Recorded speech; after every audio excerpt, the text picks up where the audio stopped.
अस्सलामुअलैकुम everyone. I hope you all are fine and fresh by the grace of almighty Allah. तो आज के इस वीडियो में हम LCM and HCF find out करेंगे 56, 84 एंड 98 का बाय प्राइम फैक्टराइजेशन मेथड। इस मेथड में हमारे पास यहाँ दो या दो से ज़्यादा जितनी भी वैल्यूज़ हों उन्हें हमें एक साथ ही उनके हमें अलग अलग प्राइम फैक्टर्स फाइंड आउट करने होते हैं और फिर उन प्राइम फैक्टर्स की हेल्प से हम उसका एलसीएम और एचसीएफ दोनों जो है वो फाइंड आउट कर सकते हैं। इस वक्त हमारे पास तीन वैल्यूज़ हैं।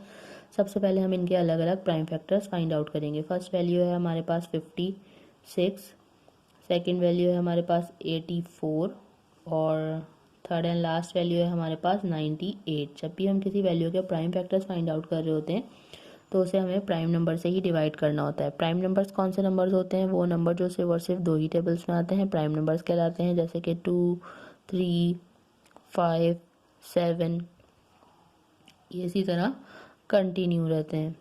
सबसे स्मॉलेस्ट प्राइम नंबर 2 है और 2 का डिविजिबिलिटी रूल है कि अगर किसी वैल्यू के लास्ट में इवन नंबर या फिर 0 हो तो वैल्यू 2 से डिवाइड हो सकती है। यहाँ हमें तीनों ही वैल्यूज 2 से डिवाइड होती हुई नजर आ रही है क्योंकि तीनों के लास्ट में इवन नंबर है, तो इसे 2 से डिवाइड करना स्टार्ट करेंगे। 2 के टेबल में 5 नहीं आता, उससे छोटा नंबर 4 2 पे आता है। 1 हमारे पास रिमाइंडर है, वो चला गया 6 के पास, बन गया 16। 2 के टेबल में 16 बिल्कुल आता है 8 पे। फिर से ये इवन वैल्यू है हमारे पास, तो जब तक ये वैल्यू 2 से डिवाइड हो रही होगी इसे 2 से ही डिवाइड करेंगे। 2 के टेबल में 2 आता है 1 पे, 8 आता है 4 पे, बन चुका है 14। 2 के टेबल में 14 आता है 7 पे। 7 खुद एक प्राइम नंबर है, इसलिए 7 को हमें यहाँ 7 से ही डिवाइड करना है क्योंकि 7 के टेबल में 7 आता है 1 पे।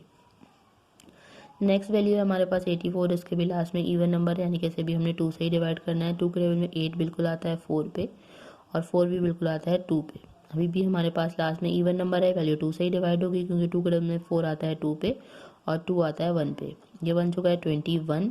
21 जो है अब लास्ट में और नंबर है, 2 से डिवाइड नहीं हो सकता। 2 के बाद नेक्स्ट प्राइम नंबर 3 है और 3 से 21 बिल्कुल डिवाइड होगा क्योंकि 3 के टेबल में 21 आता है 7 पे और 7 को यहाँ में 7 से ही डिवाइड करना है क्योंकि 7 के टेबल में 7 आता है 1 पे। लास्ट में हमारे पास है 98। 98 के लास्ट में भी 8 यानी कि इवन नंबर है, इसलिए इस वैल्यू को भी हमने 2 से ही डिवाइड करना है। 2 के टेबल में लेकिन 9 नहीं आता, उससे छोटा नंबर आता है 8 और वो आता है 4 पे। जो 1 हमारे पास रिमाइंडर है वो चला गया इस 8 के पास और ये बन गया 18। 2 के टेबल में 18 बिल्कुल आता है 9 पे। ये बन चुका है 49। 49 जो है 2, 3, 5 इन तीनों में से किसी टेबल में नहीं आता, इन तीनों टेबल में से किसी से डिवाइड नहीं हो सकता। ये अब सिर्फ और सिर्फ 7 से ही डिवाइड होगा क्योंकि 7 के टेबल में 49 आता है 7 पे और यहाँ 7 को हमने 7 से ही डिवाइड करना है क्योंकि 7 के टेबल में 7 आता है 1 पे। तीनों के प्राइम फैक्टर्स फाइंड आउट कर चुके हैं। अब हम 1 बाय 1 इनके प्राइम फैक्टर्स कुछ इस तरह लिखेंगे। सबसे पहले 56 के प्राइम फैक्टर्स लिखेंगे जो कि हमारे पास आए थे 2 multiply by 2 multiply by 2 multiply by 7। 84 के प्राइम फैक्टर्स लिखेंगे जो कि हमारे पास आए हैं 2 multiply by 2 multiply by 3 and multiply by 7। Last में हम लिखेंगे 98 के प्राइम फैक्टर्स जो कि हमारे पास आए हैं 2 multiply by 7 and multiply by 7। आप चाहिए हमें कॉमन फैक्टर, ऐसे फैक्टर जो कि तीनों में मौजूद हो, जिनका तीनों में हमें पेयर बनता हुआ नजर आ रहा हो। कि 2 का पेयर बना, पेयर बन के बाहर आ गया, इसे एक बार लिख लिया। उसके अलावा ये कि 7 का पेयर बना, पेयर बन के बाहर आ गया, इसे भी हमने एक बार लिख लिया।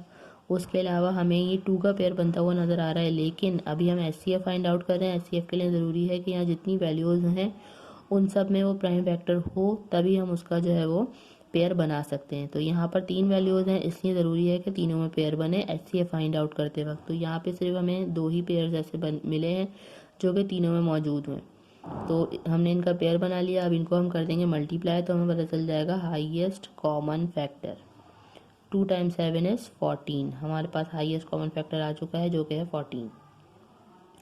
अब हम एलसीएम किस तरह फाइंड आउट करेंगे? एलसीएम फाइंड आउट करने के लिए सबसे पहले तो हम लिखेंगे हाईएस्ट कॉमन फैक्टर जो कि हमारे पास आया 14, ठीक है। उसके अलावा हम देखेंगे अब एलसीएम में हम क्या कर सकते हैं कि अगर 2 में भी पेयरिंग हो रही है तो हम वो कर सकते हैं। ये एक 2 का पेयर बन रहा था क्योंकि वो इन 2 में मौजूद था, पेयर बन के बाहर आ गया, इसे हमने एक बार लिखा। उसके अलावा 2, 3, 7, अब ये कोई भी इनमें से हमें कोई मजीद पेयर बनता हुआ नज़र नहीं आ रहा है। ये रिमेनिंग फैक्टर्स हैं, इनको भी हमने यहाँ मल्टीप्लाई करना है एलसीएम फाइंड आउट करते वक्त। 2 multiply by 3 and multiply by 7। तो चलें जल्दी से इनको मल्टीप्लाई करते हैं। 14 टाइम 2 इज़ 28। 28 को मल्टीप्लाई करना है हमें यहाँ 2 से, वो हम रफ वर्क में करेंगे। 28 को जब हम 2 से मल्टीप्लाई करेंगे तो हमारे पास क्या आंसर आएगा? 2 टाइम 8 इज 16 का 6 1 कैरी, 2 टाइम 2 इज़ 4 प्लस 1 5, ये हो गया 56। 56 को मल्टीप्लाई करना है हमने 3 से।